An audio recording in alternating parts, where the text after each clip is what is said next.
রেলযাত্রীদের জন্য গুরুত্বপূর্ণ খবর। ভারতীয় রেল আগামী 1 জুলাই থেকে নতুন ভাড়া শুল্ক কার্যকর করতে চলেছে।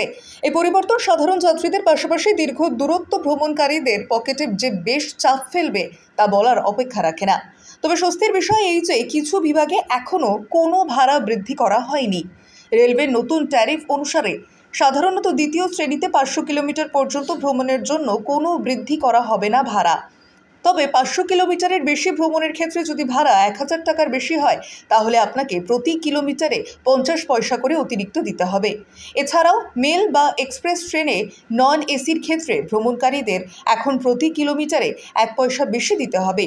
এসি ক্লাসের টিকিটের ক্ষেত্রে সবচেয়ে বড় পরিবর্তন করা হয়েছে। প্রতি কিলোমিটারে 2 পয়সা করে ভাড়া বৃদ্ধি করা হয়েছে। নিত্যদিনের লোকাল ট্রেনের ভাড়ায় কোনো পরিবর্তন হয়নি, ফলে লক্ষ লক্ষ দৈনিক যাত্রী স্বস্তি পাবেন।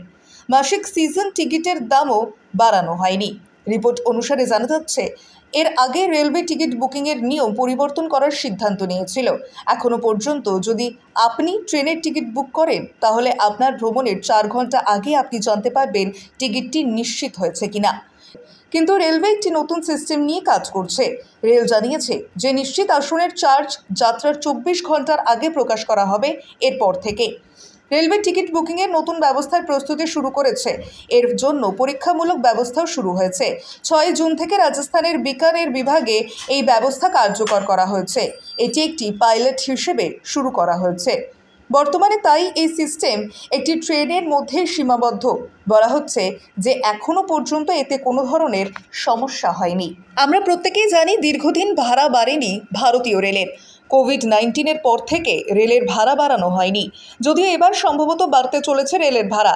সূত্র অনুসারে জানা গিয়েছে 1 জুলাই 2025 থেকেই ভাড়া বাড়তে পারে। দ্য ইকোনমিক টাইমসের এক প্রতিবেদনে কথা জানানো হয়েছে।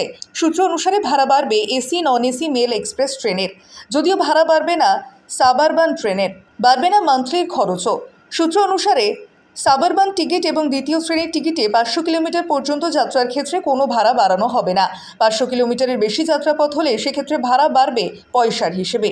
আগামী 1 জুলাই থেকে নতুন ভাড়া কার্যকরী হবে বলেও জানা গিয়েছে। এর আগে চলতি মাসের প্রথম দিকে ভারতীয় রেলের পক্ষ থেকে জানানো হয়েছিল 1 জুলাই 2025 থেকে তৎকাল টিকিট বুকিংয়ের ক্ষেত্রে আধার কার্ড বাধ্যতামূলক। গত 10 জুন এক বিবৃতিতে রেল জানায় তৎকাল টিকিটের সুবিধা যাতে সাধারণ যাত্রীরা পেতে পারেন তাই এই ব্যবস্থা গ্রহণ করা হচ্ছে। 1 জুলাই থেকে Indian railway catering and tourism corporation অর্থাৎ IRCTC এর ওয়েবসাইট বা অ্যাপের মাধ্যমে আধার কার্ড দিয়ে তৎকাল টিকিট কাটা যাবে। রেলের বিবৃতি অনুসারে 1 জুলাই 2025 থেকে রেলওয়ে টিকিটের এজেন্টরা প্রথম দিনের তৎকাল টিকিট বুকিংয়ের ক্ষেত্রে প্রথম আধ ঘন্টা কোনো টিকিট কাটতে পারবেন না। নতুন সময়সীমা অনুসারে এসি ক্লাসের বুকিংয়ের জন্য সকাল 10টা থেকে 10:30 এবং নন এসি ক্লাসের টিকিট বুকিংয়ের ক্ষেত্রে সকাল 11টা থেকে 11:30 পর্যন্ত এজেন্টরা টিকিট বুকিং করতে পারবেন না।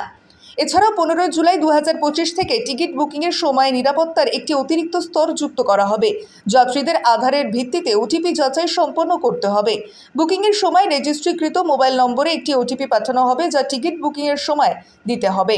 সাবারবান অর্থাৎ শহরতলি ট্রেনের ভাড়া বাড়ছে না। মান্থলি বা সিজন টিকিটের ভাড়াও বাড়ছে না। সাধারণ দ্বিতীয় শ্রেণীর ক্ষেত্রে 500 কিলোমিটার পর্যন্ত ভাড়া বাড়ছে না।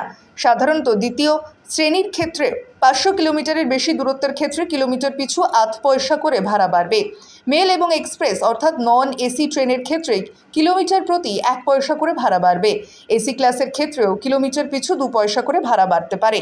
আর এবার রেলের এই বাড়তি ভাড়ার পেছনে কোনো যাত্রীরই এখনও পর্যন্ত কোনো সমস্যা হয়নি। তবে আগামী দিনে রেলের ভাড়া বাড়ার ফলে কোনো যাত্রীর সমস্যা হয় কিনা এবার তা সময় সাপেক্ষ উত্তর। ব্যুরো রিপোর্ট, ইনস্টা খবর।